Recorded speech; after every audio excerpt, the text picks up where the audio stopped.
اسوا خلیل کا ہو کہ سنت خلیل کی،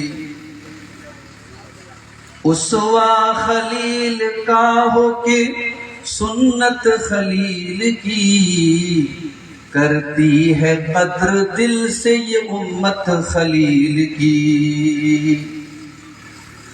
پیدا تو بت پرستی کے ماحول میں ہوئے، لیکن بتوں سے سخت تھی نفرت خلیل کی۔ دیکھا جو کائنات کا نقشہ تو رب ملا، دیکھا جو کائنات کا نقشہ تو رب ملا، کام آ گئی نگاہ بصیرت خلیل کی۔ سمجھائے ابا جان کو توحید کے رموز، سمجھائے ابا جان کو توحید کے رموز، مشرک تھا ڈانٹا رد کیا دعوت خلیل کی۔ بت توڑ کے کلہاڑی بڑے بت پہ رکھ دیا، بت توڑ کے کلہاڑی بڑے بت پہ رکھ دیا، بے بس انہیں بتائیں یہ حکمت خلیل کی۔ حیران تھے لوگ آتش نمرود بجھ گئی، حیران تھے لوگ آتش نمرود بجھ گئی، ایمان کیسی تھی قوت خلیل کی۔ ماں باپ خانوادہ وطن سب کو تج دیا، ماں باپ خانوادہ وطن سب کو تج دیا، بہر رضائے حق ہوئی ہجرت خلیل کی۔ تعمیل حکم رب میں ہوئی زندگی بسر، پوشیدہ بندگی میں ہے عظمت خلیل کی۔ قربا پہ سر کو کر دیا آیا جو رب کا حکم، قربا پہ سر کو کر دیا آیا جو رب کا حکم، ضرب المثل ہے اب بھی عظیمت خلیل کی۔ ہر ابتلا میں یوں ہی جو ثابت قدم رہے، چمکی بھی رب کے فضل سے قسمت خلیل کی۔ انسانیت کا رب نے بنایا انہیں امام، انسانیت کا رب نے بنایا انہیں امام، ہے نیک ذریت پر بھی، ہے نیک ذریت پہ بھی خلعت خلیل کی۔ ہم ابن ذبیحین کی ہم امت میں ہے شاداں، ہم ابن ذبیحین کی امت میں ہے شاداں، توحید پہ ہے جو ہے وصیت خلیل کی۔ آیا ہے ماہ قرباں تقاضا لیے ہوئے، انور اباؤ ہم پڑھے سیرت خلیل کی۔ محترم علماء کرام، بزرگوں اور دوستوں، نوجوان ساتھیوں، پردہ نشین ماں اور بہنوں، پیارے بچوں، رات کے تقریباً 1:15 بج رہے ہیں، اور میرے بعد بھی غالباً 1-2 علماء اور بھی خطاب کریں گے۔ مجھ سے پہلے اس علاقے کے نامور علماء کرام کے خطابات آپ نے سماعت فرمائے،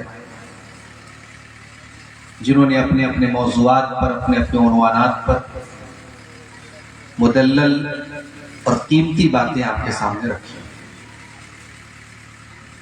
میں آج آپ کے سامنے، چونکہ ہمارا دوسرا اسلامی تہوار عید الاضحیٰ اب بہت قریب آ چکا ہے، اور ابھی موبائل پر نیوز آئی کہ سعودی عرب میں آج ذی الحجہ کا چاند نظر آ چکا ہے۔ اس کا مطلب کہ کل ہم اور آپ بھی ذی الحجہ کا چاند دیکھیں گے، اور 17 جون کو انشاءاللہ ہمارا یہ دوسرا تہوار آیا ہے۔ ہم یہ بھی جانتے ہیں کہ ہمارا یہ دوسرا اسلامی تہوار، اس کا بڑا گہرا کنیکشن اور تعلق حضرت ابراہیم علیہ السلام کے ساتھ ہے۔ بلکہ اگر ہم یہ کہیں کہ ذی الحجہ کے اس پورے مہینے کو بڑا خاص تعلق اور نسبت حضرت ابراہیم علیہ السلام سے ہے تو غلط نہیں، کیونکہ اس مہینے میں ساری دنیا کے مسلمان اگر اپنے اپنے جانوروں کی قربانی کرتے ہیں تو دنیا بھر سے اپنے اپنے وطن کو چھوڑ کر کے مکہ کی سرزمین پر گئے ہوئے لاکھوں حاجی جب حج کرتے ہیں تو حج کے ارکان پر بھی قدم قدم پر حضرت ابراہیم علیہ السلام اور ان کے پریوار اور ان کی فیملی کی یادیں جڑی ہوئی ہیں۔ سوال یہ پیدا ہوتا ہے کہ ابراہیم علیہ السلام کو اللہ تبارک و تعالیٰ نے اتنا بڑا درجہ کیوں دیا؟ ہزاروں سال پہلے اگر ابراہیم علیہ السلام نے کوئی قربانی کی تھی تو اللہ تبارک و تعالیٰ نے اس قربانی کو اتنا بڑا درجہ کیوں دے دیا کہ قیامت تک جب تک روئے زمین پر اہل ایمان زندہ ہیں اس قربانی کی یادگار کو وہ باقی رکھیں گے؟ اتنا بڑا مقام و مرتبہ ابراہیم علیہ السلام کو کیوں؟ اگر صفا اور مروہ کے درمیان حضرت ہاجرہ نے اپنے معصوم بچے کو پانی پلانے کے لیے 7 چکر لگائے تھے تو آج بھی حج کرنے والا اور عمرہ کرنے والا اس کے لیے کیوں کمپلسری کیا گیا، کیوں ضروری کیا گیا کہ وہ اس صفا اور مروہ کے درمیان چکر لگائے؟ ایسا کیا کردار تھا حضرت ہاجرہ کا؟ اس پر آج ہم اور آپ تھوڑا سا غور کریں۔ میرے بھائیوں، ابراہیم کوئی معمولی نام نہیں، ابراہیم اللہ کے خلیل ہیں، اور خلیل کہتے ہیں اس انسان کو جس سے محبت کا آخری تعلق اس سے بڑھ کے محبت کا کوئی تعلق نہیں ہو سکتا۔ اللہ تبارک و تعالیٰ کے خلیل ہیں ابراہیم علیہ السلام۔ ابراہیم علیہ السلام اللہ کے چہیتے ہیں، اللہ کے محبوب ہیں، اور یہ مقام اور مرتبہ ابراہیم کو کیوں ملا ہے؟ قرآن کا پہلا پارہ وَإِذِ ابْتَلَىٰ إِبْرَاهِيمَ رَبُّهُ بِكَلِمَاتٍ فَأَتَمَّهُنَّ، ہم نے ابراہیم علیہ السلام کو بہت ساری چیزوں کے ذریعے آزمایا، قدم قدم پر ان کا امتحان لیا، ان کی پریکشا لی، ان کا ایگزام لیا، لیکن میرا بندہ میرے کسی امتحان پہ نہ تو ٹھٹکا نہ اس کے پاؤں میں کوئی لغزش آئی۔ وَإِذِ ابْتَلَىٰ إِبْرَاهِيمَ رَبُّهُ بِكَلِمَاتٍ فَأَتَمَّهُنَّ، ابراہیم تو میرا وہ بندہ ہے جو ہر امتحان میں 100 میں 100 لایا ہے، ہر امتحان میں کھڑا اتر کر کے اس نے دکھایا ہے، ہر آزمائش میں کھڑا اتر کر کے اس نے دکھایا ہے۔ ہم اور آپ 10-12 ہزار کے 20 ہزار کے جانور کی قربانی کر کے اس کو قربانی بولتے ہیں۔ قربانی کس کو کہتے ہیں میرے بھائی؟ یہ ابراہیم سے کی زندگی جا کے دیکھو۔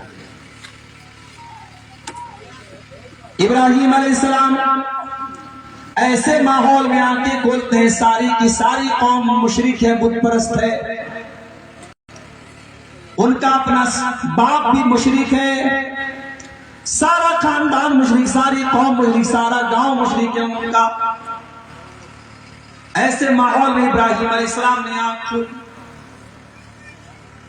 اللہ نے توحید کی نعمت سے ان کو نوازا، ان کے دل میں یہ خیال پیدا ہوا کہ اب یہ توحید کی دولت مجھے اپنی قوم تک پہنچانا ہے، اپنی قوم کو توحید کی دعوت دینا ہے، اپنی قوم کو توحید کا پاٹ پڑھانا ہے۔ اور یہاں پر ہمارے اور آپ کے لیے بھی بہت بڑا سبق ہے۔ ابھی الیکشن گزرا ہے، ہم اور آپ کہتے ہیں صاحب ہماری ملک میں اتنی آبادی ہے، ہم آبادی کی بنیاد پر کہتے کہ ملک میں ہمیں ہمارا حق ملنا چاہیے۔ کبھی آپ نے اس پر کام کیا کہ اگر آپ اس ملک میں 20% ہیں تو جو 80% لوگ اس ملک میں رہتے ہیں، جو شرک کرتے ہیں، جو غیر اللہ کی عبادت کرتے ہیں، کیا کبھی آپ کے دل میں یہ فکر پیدا ہوئی، آپ کے دماغ میں یہ ٹینشن پیدا ہوئی کہ ان 80% لوگوں تک توحید کیسے پہنچائی جائے، ان کو ایک اللہ کے در پہ کیسے لایا جائے، ان کو شرک سے کیسے بچایا جائے؟ کبھی یہ چنتا آپ کے دل میں پیدا ہوئی میرے بھائی؟ ابراہیم علیہ السلام نے آنکھ کھولی، سن شعور کو پہنچے، سمجھدار ہو گئے، جوان ہو گئے، دیکھا قوم کے لوگ ستاروں کی عبادت کر رہے ہیں، سورج کی عبادت کر رہے ہیں، چاند کی عبادت کر رہے ہیں۔ ابراہیم علیہ السلام اپنی قوم کو توحید کی دعوت دینا چاہتے تھے، یہ بھی پتا تھا میری قوم کے لوگ سینکڑوں برس سے شرک کر رہے ہیں، اتنا آسان ان کو توحید کی دعوت دینا نہیں ہے، میں ان کے سامنے کھڑے ہو کے تقریر کروں گا وہ مجھے مار پیٹ کے ختم کر دیں گے۔ انہوں نے اپنی قوم کو پریکٹیکل سمجھایا۔ فَلَمَّا جَنَّ عَلَيْهِ اللَّيْلُ رَأَىٰ كَوْكَبًا قَالَ هَٰذَا رَبِّي۔ ایک دن ابراہیم علیہ السلام اپنی قوم کے لوگوں کے ساتھ تھے، آسمان میں ستارے چمک رہے تھے۔ ابراہیم علیہ السلام نے کہا دیکھو یہ ستارہ میرا رب ہے۔ ابراہیم کا مقصد یہ تھا، وہ اپنی قوم کو بتانا چاہتے تھے کہ ستارے کو رب ماننے والوں، ابھی تمہاری حیثیت میں تم کو بتاؤں گا۔ فَلَمَّا أَفَلَ، تھوڑی دیر کے بعد وہ ستارہ جو نظر آ رہا تھا وہ غائب ہو گیا، وہ نظروں سے اوجھل ہو گیا۔ قَالَ لَا أُحِبُّ الْآفِلِينَ، ابراہیم نے کہا وہ لوگوں میں ڈوب جانے والوں کو، میں غائب ہو جانے والوں کو، میں اوجھل ہو جانے والوں کو پسند نہیں کرتا۔ تم کہتے ہو ستارہ رب ہے، اگر ستارہ رب ہے تو اس کو تو 24 آورز اس کو سامنے ہونا چاہیے، 24 گھنٹے اس کو سامنے آنا چاہیے۔ اگر ستارہ نظروں سے اوجھل ہو گیا اس کا مطلب وہ کسی اور کے کنٹرول میں ہے، اس کا کوئی رب ہے، ستارہ ہمارا رب نہیں ہے۔ فَلَمَّا رَأَى الْقَمَرَ بَازِغًا قَالَ هَٰذَا رَبِّي۔ اس کے بعد ابراہیم نے چاند کو دکھایا اپنی قوم کو، کہا ہے میری قوم کے لوگوں یہ چاند نظر آ رہا ہے، یہ میرا رب ہے، چلو اس کو ہم اپنا رب مان لیتے ہیں، چلو تم بھی اپنا رب مانتے ہو، میں بھی اپنا رب مان لیتا ہوں۔ فَلَمَّا أَفَلَ قَالَ لَئِن لَّمْ يَهْدِنِي رَبِّي لَأَكُونَنَّ مِنَ الْقَوْمِ الضَّالِّينَ۔ ظاہر ہے چاند کے بھی نظر آنے کا ایک ٹائم ہوتا ہے، اور چاند بھی کچھ دیر کے بعد اوجھل ہو جاتا ہے۔ جب چاند بھی اوجھل ہو گیا، ابراہیم علیہ السلام نے کہا کہ اے میری قوم کے لوگوں، اگر میرے رب نے مجھے صحیح راستہ نہ بتایا ہوتا میں بھی تمہاری طرح چاند کو اپنا رب مانتا۔ دیکھو چاند تو غائب ہو گیا، چاند تو کسی اور کے کنٹرول میں چل رہا ہے۔ چاند پہلی تاریخ کو پتلا ہوتا ہے، دوسری تاریخ کو تھوڑا اور موٹا ہوتا ہے، پھر دھیرے دھیرے 14ویں کا چاند پورا ہو جاتا ہے، پھر دھیرے دھیرے پھر باریک ہوتا ہے۔ چاند پر گزرنے والا یہ پورا پروسیس بتا رہا ہے کہ چاند کا کوئی رب ہے، چاند میرا رب نہیں ہے۔ تمہارا یہ عقیدہ بھی باطل ہوتا ہے۔ فَلَمَّا رَأَى الشَّمْسَ بَازِغَةً، غور کرو ابراہیم علیہ السلام کتنے بہترین مناظر ہیں، اپنی قوم سے مناظرہ کر رہے ہیں، کتنے بہترین طریقے سے پریکٹیکلی اپنی قوم کو سمجھا رہے ہیں۔ فَلَمَّا رَأَى الشَّمْسَ بَازِغَةً، جب سورج صبح کو نکلا، قَالَ هَٰذَا رَبِّي هَٰذَا أَكْبَرُ، کہا ہے میری قوم کے لوگوں یہ سورج تو سب سے بڑا ہے، سب سے زیادہ چمکدار ہے، سب سے زیادہ روشن ہے، چلو سورج کو اپنا رب مان لیتا ہوں۔ فَلَمَّا أَفَلَتْ، جب شام کو مغرب کا ٹائم ہوا اور سورج بھی غروب ہو گیا، قَالَ يَا قَوْمِ إِنِّي بَرِيءٌ مِّمَّا تُشْرِكُونَ، کہا ہے میری قوم کے لوگوں میں تمہارے شرک سے بری ہوں۔ انی وجہت وجہی للذی فطر السماوات والارض حنیفا، کہا ہے میری قوم کے لوگوں کان کھول کر کے سن لو، نہ ستارہ میرا رب ہے، نہ چاند میرا رب ہے، نہ سورج میرا رب ہے، ان سب سے اپنا ناتا توڑ کر کے میں نے اپنا چہرہ اس ذات کی طرف کر لیا جس نے زمین و آسمان کو پیدا کیا۔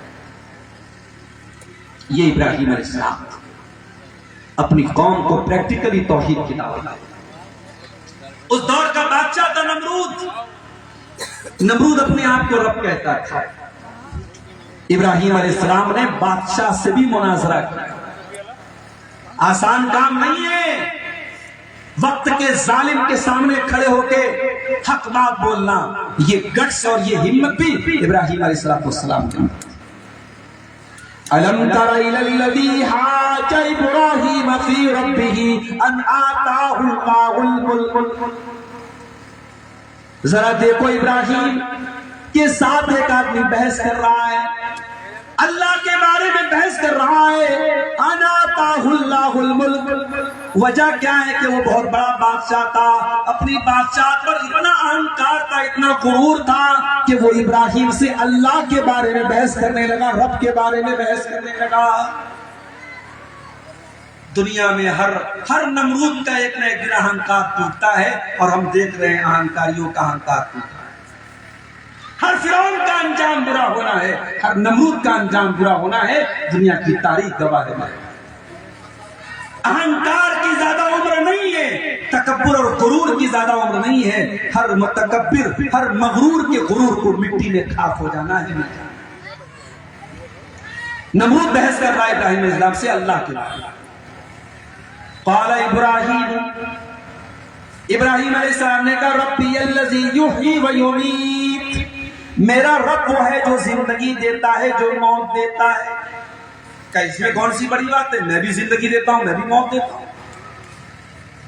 دو قیدیوں کو بلوایا, دونوں کو پھانسی کی سزا ہو چکی تھی. ایک کو پھانسی دے دی, ایک کو چھوڑ دیا. کہا دیکھ لو, ایک کو زندگی دے دی, ایک کو موت دے دی, یہ کام تو میں بھی کر سکتا ہوں. ابراہیم علیہ السلام نے بحث نہیں کی, سمجھایا نہیں کہ میں تو کچھ اور کہہ رہا تھا, تم کو کچھ اور سمجھ گئے. ابراہیم علیہ السلام نے اس سے وزندار ایک دلیل دی. قال ابراہیم فإن اللہ یاتی بالشمس من المشرق فاتی بہا من المغرب. ابراہیم علیہ السلام نے کہا چلو ٹھیک ہے, مان لیتا ہوں تم زندگی بھی دیتے ہو, تم موت بھی دیتے ہو. میرا اللہ وہ ہے جو سورج کو پورب سے نکالتا ہے, پچھم میں ڈبوتا ہے. تم ایک کام کرو, تم ایک دن کے لیے پچھم سے نکال کر کے پورب کے اندر ڈبو دو, میں تم کو اپنا رب مانوں گا. فَبُهِتَ الَّذِي كَفَرَ. وہ کافر بیچارہ ہکا بکا رہ گیا, اس کو کوئی جواب نہ بن پڑا. ابراہیم علیہ السلام ایک بہترین مناظر بھی تھے میرے پیارے صاحب. اور آگے بڑھیے, ابراہیم کے نام پہ جانور قربانی کرنے والوں, ابراہیم کو پڑھو, ابراہیم کو سمجھو, ابراہیم تھے کون. ابراہیم ایک بہترین بیٹے بھی تھے. یہاں تو ذرا سا باپ اگر بیٹے کے ساتھ کوئی ناانصافی کر دے, باپ کی طرف سے بیٹے کو کوئی تکلیف پہنچ جائے, تو بیٹے باپ کو کیا نہیں سنا دیتے, کیا نہیں بول دیتے. میرے بھائیوں مثالیں نہ, باپ کو عدالت میں کٹہرے میں لا کے کھڑا تک کر دیتے ہیں بیٹے. یہاں بیٹا توحید پر ہے, باپ مشرک ہے. اب بیٹا اپنے باپ کو توحید کی دعوت دے رہا. اللہ کیا پیارا انداز ہے, ذرا قرآن کا 16واں پارہ اٹھائیں. وَاذْكُرْ فِي الْكِتَابِ إِبْرَاهِيمَ إِنَّهُ كَانَ صِدِّيقًا نَبِيًّا. یاد کرو ابراہیم علیہ السلام کو جو اللہ کے سچے نبی تھے. اذ قال لأبیہ یا ابت لم تعبد ما لا يسمع ولا يبصر ولا یغنی عنک شیئا.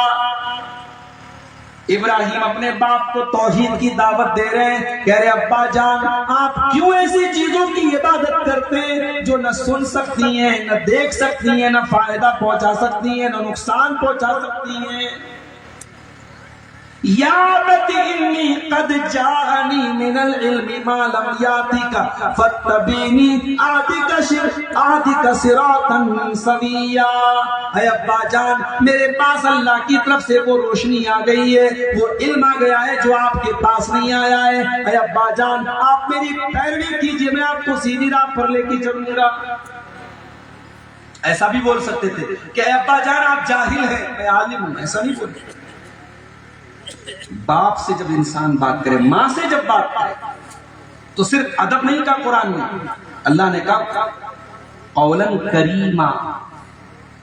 ایک ہوتا ہے گڈ اور ایک ہوتا ہے ایکسیلنٹ۔ ساری دنیا سے آپ کا لب و لہجہ گڈ ہونا چاہیے، مگر ماں باپ کے ساتھ ایکسیلنٹ ہونا چاہیے۔ دنیا سے آپ بات کریں، نرمی سے بات کریں، مگر ماں باپ سے آپ بہت زیادہ نرمی سے بات کریں۔ ابراہیم اپنے باپ سے کتنی نرمی سے بات کر رہے ہیں، صاف مطلب ہے باپ جاہل ہے یا عالم ہے، مگر انداز دیکھو، کہہ رہے ابا جان میرے پاس وہ علم ہے جو آپ کے پاس ہے، میری پیروی کیجیے، میں سیدھی راہ پہ لے کے جاؤں۔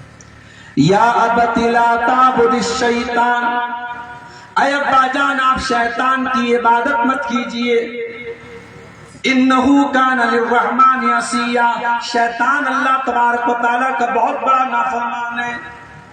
یا ابت انی اخاف ان یمسک عذاب من الرحمن فتکون للشیطان ولیا، اے ابا جان مجھے اس بات کا ڈر ہے کہیں اللہ کا عذاب آپ کو اپنی پکڑ میں نہ لے لے، کہیں اللہ کے عذاب میں آپ نہ چلے جائیں۔ کتنا میٹھا انداز، اور ابا جان کہہ کے بات کر رہے ہیں، مگر باپ کیسا تھا؟ باپ مشرک بھی تھا، باپ بدتمیز بھی تھا۔ بیٹا محبت سے بات کر رہا ہے، بیٹا ابا جان کہہ کے بات کر رہا ہے۔ اب باپ کیا کہتا ہے؟ قال اراغب انت عن آلہتی یا ابراہیم، ابراہیم میرے معبودوں سے تو پھر رہا ہے، میرے معبودوں کو چھوڑنا چاہتا ہے، خبردار لارجمنک، میں پتھروں سے مار مار کے تجھے ختم کروں، واہجرنی ملیا، چلا جا میری نظروں سے دور ہٹ جائے، چلا جائے۔ ایک بات بولوں، گھر ہمیشہ اولاد کی نافرمانی سے نہیں بگڑتا ہے، گھر کبھی کبھی ماں باپ کی ضد سے بھی بگڑتا ہے، گھر ہمیشہ چھوٹوں کی بدتمیزی سے نہیں بگڑتے، میرے جملے کو نوٹ کر لو، گھر ہمیشہ چھوٹوں کی بدتمیزی سے نہیں بگڑتے، گھر کبھی کبھی بڑوں کی ہٹ دھرمی سے بھی بگڑتے۔ ضروری نہیں ہے کہ باپ ہمیشہ صحیح ہے، یا ابراہیم کا باپ غلط ہے اور اس کا لب و لہجہ بھی غلط ہے، بیٹا محبت سے بات کر رہا ہے، بیٹا تمیز سے بات کر رہا ہے، بیٹا توحید کی دعوت دے رہا ہے، اور باپ جان سے مارنے کی دھمکی دے رہا ہے۔ مگر اللہ اکبر، ابراہیم تیرے اخلاق کا کیا کہنا، تیرے کردار کا کیا کہنا۔ باپ کے اتنے سخت لہجے کا جواب کیا دیتے ابراہیم؟ قال سلام علیک ساستغفر لک ربی انہ کان بی حفیا، اے ابا جان آپ پر سلام۔ اب آپ پر سلام کا دو مطلب ہے، باپ نے کہا تھا نا نکل جا، ابراہیم کہہ رہے سلام میں جا رہا ہوں، ایک مطلب تو یہ ہے سلام میں جا رہا ہوں، اور دوسرا مطلب یہ کہ ابا جان آپ مجھے جان سے مارنے کی بات کر رہے ہیں، میں آپ کی سلامتی کی دعا کر رہا ہوں۔ قال سلام علیک، اے ابا جان آپ کے اوپر سلام ہو، ساستغفر لک ربی، میں اللہ سے آپ کے لیے مغفرت کی دعا کروں گا، میں اللہ سے آپ کے لیے معافی مانگوں گا، انہ کان بی حفیا، میرا اللہ میرے ساتھ بڑا مہربان ہے، بڑا کریم ہے، بڑا رحیم ہے۔ اللہ بہت کریم ہے، اللہ بہت مہربان ہے، مگر مشرک کے لیے اللہ تعالیٰ کا کوئی ہمدردی نہیں۔ ابراہیم نے اپنے مشرک باپ کے لیے کیا کہا؟ میں مغفرت کی دعا کروں گا، اللہ نے منع کر دیا، نہیں ابراہیم اپنے باپ کے لیے تو مغفرت کی دعا نہیں کر سکتے۔ ابراہیم علیہ السلام کا اپنا باپ مشرک ہے، ابراہیم اپنے باپ کے لیے دعا نہیں کر سکتے۔ اور نوح علیہ السلام کا بیٹا مشرک تھا، اور نوح علیہ السلام نے اپنے بیٹے کو بچانے کی کوشش بھی کی، مگر بچا نہیں پائے، بیٹا ڈوب گیا۔ نوح علیہ السلام نے اللہ کی بارگاہ میں ہاتھ پھیلایا اور کہا کہ اللہ تو نے وعدہ کیا تھا تو میرے اہل و عیال کو بچائے گا، میرے پریوار کو بچائے گا، میری فیملی کو بچائے گا، میرا بیٹا میری آنکھوں کے سامنے ڈوب گیا، اے اللہ تیرا وعدہ کہاں چلا گیا؟ اللہ نے جواب دیا یا نوح انہ لیس من اہلک انہ عمل غیر صالح، اے نوح تیرا بیٹا تیرے اہل و عیال پالنے سے نہیں ہے، تیرے بیٹے کا کردار اچھا نہیں ہے، تیرے بیٹے کا عمل اچھا نہیں ہے۔ ہمارے یہاں نسب نہیں دیکھا جاتا، ہمارے یہاں عمل دیکھا جاتا ہے۔ ہمارے یہاں لوگ برادریوں میں بڑا ناز کرتے ہیں، چودھری ہے تو صاحب چودھری ہے، خان ہے تو خان ہے، انصاری ہے تو انصاری ہے، اپنی برادری پر بڑا ناز ہے، بڑا غرور ہے، بڑا فخر ہے۔ یہ سارا غرور اور یہ سارا ناز آپ کے ساتھ خاک میں مل جائے گا۔ اللہ کے اس بات کی کوئی حیثیت نہیں کہ آپ چودھری ہیں کہ خان ہیں، آپ کی برادری کیا ہے، آپ کی کاسٹ کیا ہے۔ اللہ کے آپ کا عقیدہ دیکھا جائے گا، آپ کا عمل دیکھا جائے گا۔ بغاوت پر ہوا مادہ تو ڈوبے نوح کا بیٹا، بغاوت پر ہوا مادہ تو ڈوبے نوح کا بیٹا، یہاں نام و نسب کی برتری سے کچھ نہیں ہوتا۔ اللہ کیا نام و نسب نہیں چلتا، اللہ کیا خاندان نہیں چلتا۔ نوح علیہ السلام اتنے بڑے پیغمبر ہیں، ان کا بیٹا ڈوب گیا۔ ابراہیم علیہ السلام اتنے بڑے پیغمبر ہیں، ان کا باپ مشرک تھا، شرک کی حالت میں مر گیا۔ ابراہیم کو اپنے باپ کے لیے مغفرت کی دعا کرنے کی اجازت دی۔ ابراہیم نے باپ کو چھوڑ دیا، گھر کو چھوڑ دیا، گھر سے نکل۔ ابراہیم اللہ کے خلیل ہیں، پوری قوم کو توحید کی دعوت دے رہے ہیں۔ قرآن کہتا ہے صرف ایک آدمی ایمان لایا، آمن لہ لوط۔ ابراہیم پر کون ایمان لایا؟ ان کے بھتیجے حضرت لوط علیہ السلام ایمان لایا۔ میرے نوجوانوں، میرے اہل حدیثوں، تمہیں اللہ نے توحید کی دولت دی ہے، تمہیں اللہ نے صحیح منہج کی دولت دی ہے۔ اس منہج کو پہنچاؤ، اس توحید کی دعوت کو عام کرو۔ ماننے والے کامیاب ہوں گے، نہیں ماننے والے ناکام ہوں گے، مگر اللہ کی قسم تم نے اگر اس دعوت کا کام کیا ہوگا تم کبھی ناکام نہیں ہو سکتے۔ دائی کبھی ناکام نہیں ہوتا، دعوت دینے والا کبھی ناکام نہیں ہوتا۔ ابراہیم دعوت دے رہے، کوئی ایمان نہیں رکھتا۔ آگے بڑھیے، قرآن کا 17واں پارہ کھولیے، سورہ انبیاء۔ ابراہیم علیہ السلام اپنی قوم کو توحید کی دعوت دے رہے ہیں، انداز دیکھیے سمجھانے کا۔ کہتے ہیں ما هذه التماثيل التي انتم لها عاكفون، اے میری قوم کے لوگوں، یہ پتھر کے جو بت ہیں جن سے تم چپکے رہتے ہو، جن کی تم عبادت کرتے ہو، ان پتھر کے بتوں کی کیا حقیقت ہے؟ قالوا وجدنا آباءنا لها عابدین، کہتے ہم نے اپنے باپ دادا کو دیکھا وہ ان کی عبادت کرتے۔ قوم کے لوگوں کے پاس کوئی دلیل نہیں، ایک ہی دلیل ہے، ہمارے باپ دادا کرتے تھے، ہم بھی کرتے تھے۔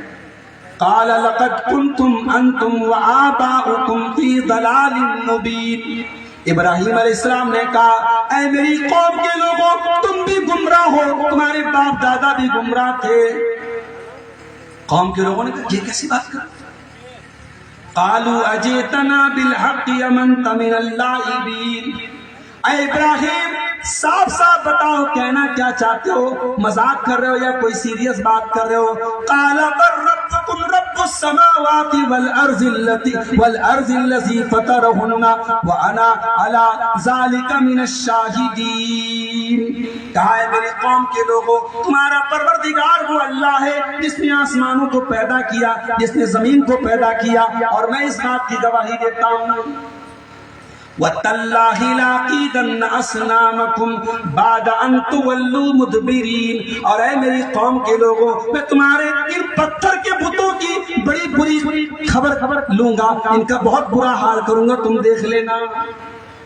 یہ دھمکی دے کے ابراہیم نے چھوڑ دیا، اتنی بڑی دھمکی دے دی، پوری قوم مشرک ہے اور پوری مشرک قوم کے سامنے اتنی بڑی دھمکی دے دی کہ میں تمہارے ان پتھر کے بتوں کی خبر لوں گا، وقت آنے تو میں بتا دوں گا ان کی اوقات کیا، ان کی حیثیت کیا۔ اب ایک دن قوم کے لوگ سب میلے میں گئے تھے، تہوار۔ اب یہ بنارس میں ہمارے یہاں غازی میاں کا میلہ ہو رہا ہے۔ 2 دن پہلے سید سالار مسعود غازی نام سے کوئی اللہ کے ولی تھے، ان کا میلہ منایا جاتا ہے بنارس میں۔ ان کی باقاعدہ ان کی قبر پہ عرس ہوتا ہے، میلہ ہوتا ہے، اور ہر سال ان کی شادی کرائی جاتی ہے، صاحب غازی میاں کی شادی، اور افسوس کی بات یہ ہے کہ ہمارے اہل حدیثوں کے یہاں بھی بنارس میں اس دن میلے ٹھیلے کا ماحول ہوتا ہے، گھروں میں بیٹیاں بلائی جاتی ہیں اور بہنیں بلائی جاتی ہیں، دعوتیں ہوتی ہیں۔ میں نے تو اپنے یہاں تقریر میں کہا کہ یہ واہیات رسمیں ہیں اور ہم اہل حدیثوں کو اس طریقے کے موقعوں پر بہت ہوشیار رہنا چاہیے اور کوئی اہتمام نہیں کرنا چاہیے۔ یہ میلے ٹھیلے یہ مشرکین کے شعار ہیں، ان کی علامت ہے۔ ایک موحد کا، ایک مسلمان کا ان میلے ٹھیلوں سے کوئی تعلق نہیں۔ قوم کے لوگ میلہ منانے گئے، ابراہیم اپنی قوم کے سب سے بڑے بت خانے میں داخل۔ ابراہیم ینگ تھے، نوجوان تھے۔ میرے نوجوانوں، اگر کبھی فیس بک پر رات لیٹ نائٹ چیٹنگ کرنے سے فرصت ملے اور دن رات پب جی گیم کھیلنے سے فرصت ملے اور گندی ویڈیو دیکھنے سے فرصت ملے تو کبھی ابراہیم نام کے اس نوجوان کا واقعہ بھی قرآن اٹھا کے پڑھو۔ ابراہیم اپنی قوم کے بت خانے میں داخل ہوتے ہیں۔ فَجَعَلَهُمْ جُذَاذًا إِلَّا كَبِيرًا لَهُمْ لَعَلَّهُمْ يَرْجِعُونَ۔ ابراہیم علیہ السلام سارے بتوں کو توڑ دیتے ہیں، سارے بتوں کو توڑ دیتے ہیں، بڑے والے بت کو چھوڑ دیتے ہیں تاکہ اسی کے ذریعے ان کو سمجھا سکے، توحید کی دعوت دے سکے۔ قوم کے لوگ جب میلے سے واپس آئے، اپنے عبادت خانے میں داخل ہوئے، اپنے بتوں کا یہ حال دیکھا۔ قالوا من فعل هذا بآلهتنا انه لمن الظالمین۔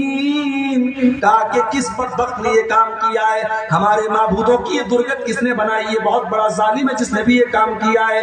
قالوا سمعنا فتى يذكرهم يقال له ابراہیم۔ تو کچھ لوگوں نے کہا کہ ایک نوجوان ہے جس کا نام ابراہیم ہے، وہی ان بتوں کی برائی کرتا ہے، یہ اسی کا کام ہو سکتا ہے۔ اچھا، ابراہیم کا کام ہے، بلاؤ اس کو۔ ابراہیم کون؟ قرآن کریم بیان کر رہا، قالوا سمعنا فتن، ایک نوجوان ہے جس کا نام ابراہیم ہے۔ عربی زبان میں فتح کہتے ہیں 19 سال سے لے کے 25 سال کے نوجوان کو، یعنی ابراہیم کی عمر 19 سے 25 کے درمیان کی تھی، بالکل ینگ تھے، بالکل نوجوان تھے، بالکل یوا تھے۔ اس عمر میں انہوں نے ان بتوں کو توڑا تھا۔ ابراہیم کو لایا گیا۔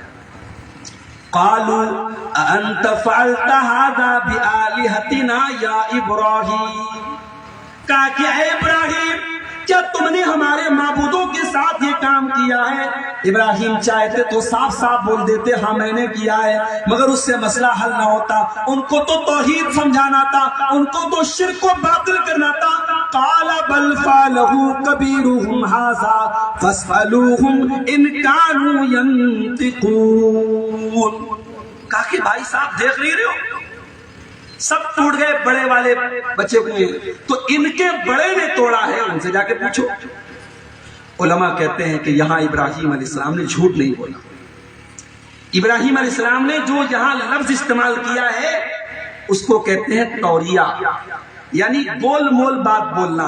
ابراہیم علیہ السلام نے گول مول بات بولی ہے کہ ان کے بڑے نے توڑا ہے، یعنی ان بتوں سے بڑا میں ہوں، میں نے توڑا ہے۔ مگر قوم کے لوگوں کو کیا سمجھایا؟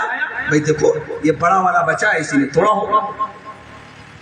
فرجعوا الى انفسهم فقالوا انکم انتم الظالمون۔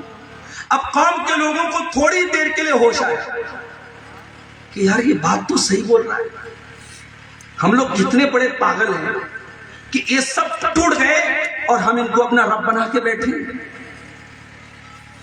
تھوڑی دیر کے لیے ہوش آیا۔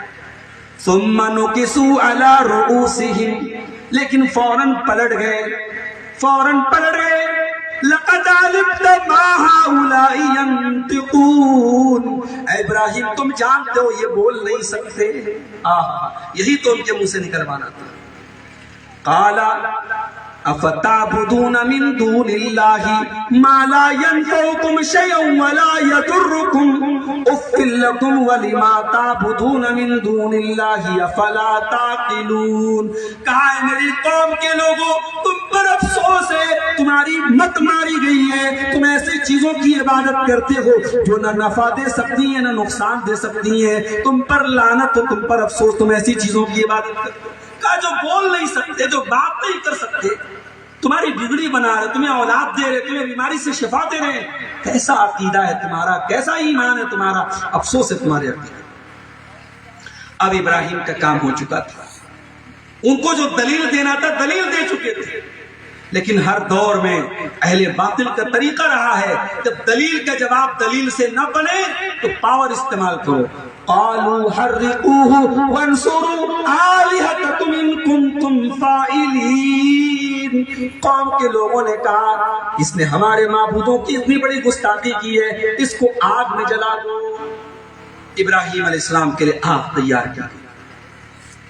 کتنی بڑی آگ؟ علماء نے لکھا ہے، مفسرین نے لکھا ہے اتنی بڑی آگ تھی کہ پورا گاؤں جل سکتا تھا، پورا گاؤں جل سکتا تھا. اتنی بڑی آگ کہ اس آگ میں گاؤں کے میں کسی کا بچہ بیمار ہوتا تھا تو ماں نظر مانتی تھی کہ اگر میرا بیٹا ٹھیک ہو گیا تو میں ابراہیم کی جو آگ تیار ہو رہی ابراہیم کو جلانے کے لیے اس میں اتنی لکڑیاں دوں گی. اتنی بڑی آگ تھی کہ منجنیق میں ابراہیم کو رکھ کے ڈالا گیا تھا، مشین میں رکھ کے ڈالا گیا تھا ان کو. آگ تیار ہو گئی اور ابراہیم کے بدن سے کپڑے اتار کر ننگا کر کے ابراہیم کو ڈالا جاتا. اللہ، میں کبھی کبھی سوچتا ہوں ابھی الیکشن کی ڈیوٹی میں ہماری ڈیوٹی لگی تھی اور خاص طور سے الیکشن والے دن، الیکشن کے ایک دن پہلے والا دن بہت گرمی تھی بنارس میں. یہاں میں نہیں جانتا، بنارس میں بہت گرمی تھی. الیکشن کی ڈیوٹی کر کے جب میں گھر پہنچا ہوں تو آپ یقین کریں کہ پورے بدن کا برا حال تھا. میری پیٹھ پر، چہرے پر چمڑی جو ہے وہ نکل رہی تھی، چمڑی ڈیڈ ہو رہی تھی، اتنی گرمی تھی. یعنی 9 کروڑ 30 لاکھ میل دوری پر یہ سورج ہے اور ہم اس گرمی کو برداشت نہیں کر پاتے، ہماری چہرے کی اسکن ڈیڈ ہونے لگتی. غور کرو میرے بھائیوں، ابراہیم تو اس آگ میں ڈالے جا رہے تھے، وہاں کا ٹیمپریچر کیسا رہا؟ کیا ابراہیم کو ڈر نہیں لگا ہوگا؟ کیا ابراہیم کو نہیں پتا تھا اس آگ میں جانے کے بعد میرا انجام کیا ہوگا؟ مگر اے ابراہیم، تیرے ایمان کا کیا کہنا، تیرے یقین کا کیا کہنا، تیری استقامت کا کیا کہنا. ابراہیم کو آگ میں ڈالا جا رہا ہے، نہ ماتھے پر کوئی شکن ہے، نہ زبان پر کوئی شکوہ ہے، نہ کسی سے کوئی فریاد ہے. بس ایک ہی جملہ اور ایک ہی لفظ ہے ابراہیم کی زبان پر، حسبی اللہ و نعم الوکیل. میرا اللہ میرے لیے کافی ہے اور میرے اللہ سے بڑھ کے میرا کوئی مددگار نہیں ہے. جس کی توحید کے لیے میں آگ میں ڈالا جا رہا ہوں وہی اللہ مجھے بچائے. ابراہیم کو آگ میں ڈال دیا گیا، ننگا کر کے بدن سے کپڑے اتار کر کے آگ میں ڈال دیا گیا. اللہ چاہتا تو بارش نازل کر دیتا، آگ بجھ جاتی. اللہ چاہتا ہوا بھیج دیتا، آگ بجھ جاتی. مگر آج اللہ تعالیٰ نے ابراہیم کو بچانے کے لیے کچھ الگ انتظام کیا. قلنا یا نار کونی بردا وسلاما علی ابراہیم. اے آگ تو میری مخلوق ہے، تیرا خالق تجھے آرڈر دے رہا ہے، تیرا رب تجھے حکم دے رہا ہے.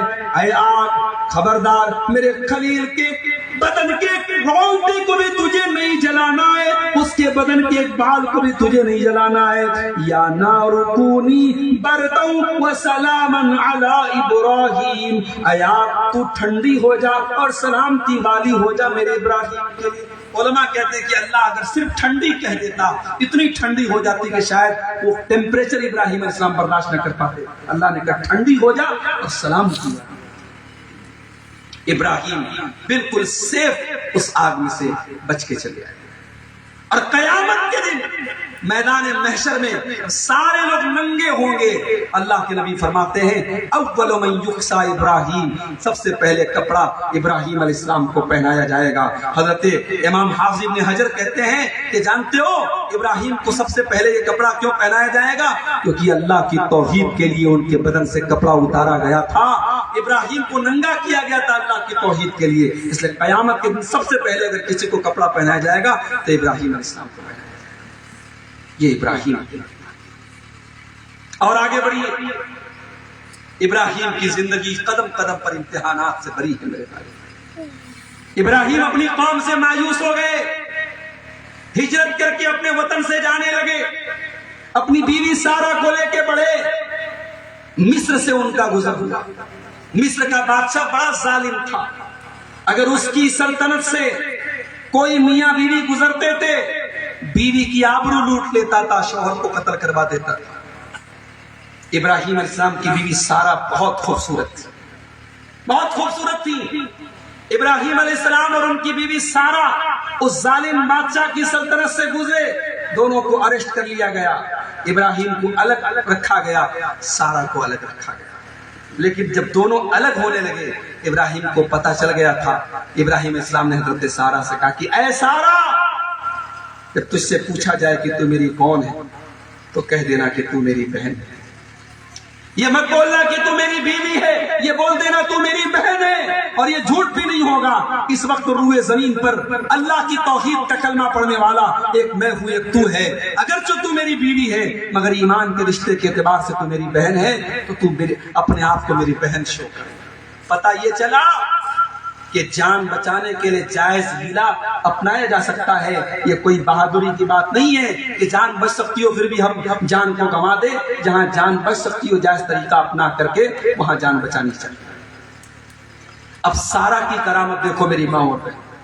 ابھی مولانا نیاز صاحب تقریر کر رہے تھے عورت کے اوپر، انہوں نے ایک حدیث پڑھی، میں باہر تقریر کی آواز میرے کانوں میں پہنچی، بڑی مشہور حدیث ہے، میں بھی کئی مرتبہ تقریر میں سنا چکا ہوں، مگر میرے ذہن میں خیال آیا کہ اس حدیث کا کہیں غلط مطلب عورتیں نہ سمجھیں۔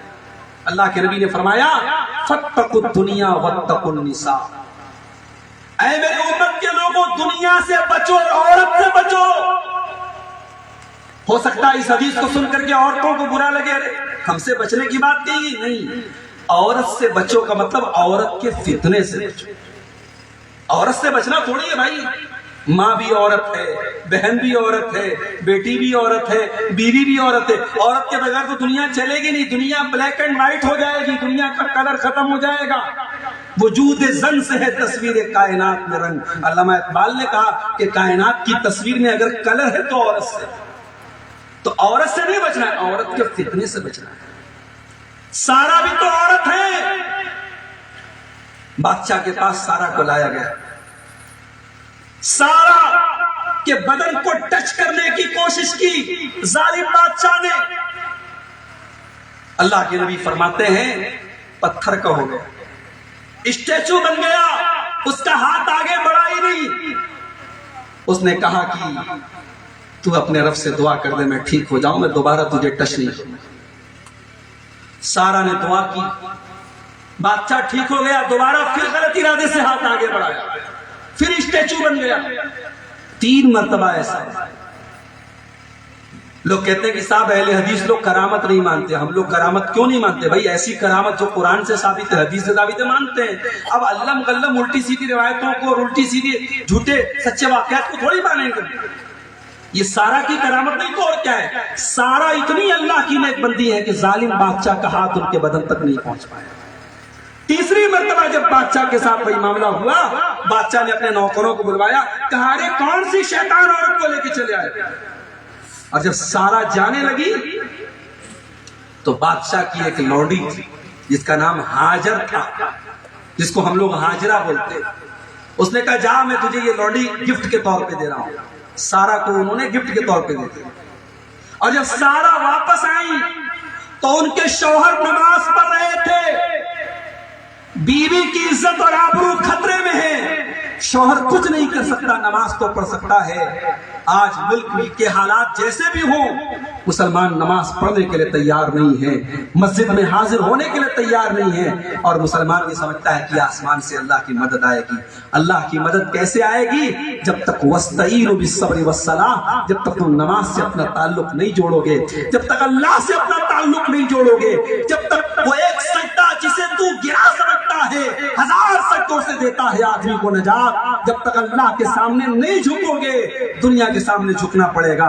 ابراہیم نماز پڑھ رہے ہیں، سارا نے دیکھا میرا شوہر نماز پڑھ رہا ہے، انہوں نے نمازی میں اپنے شوہر سے کہہ دیا رد اللہ قید الفاجر واقدم حاجر، اے میرے سرتاج سلام پھیر دیجئے، اللہ نے آپ کی دعا سن لی، اللہ نے ظالم کی چال کو ناکام کر دیا اور ہمیں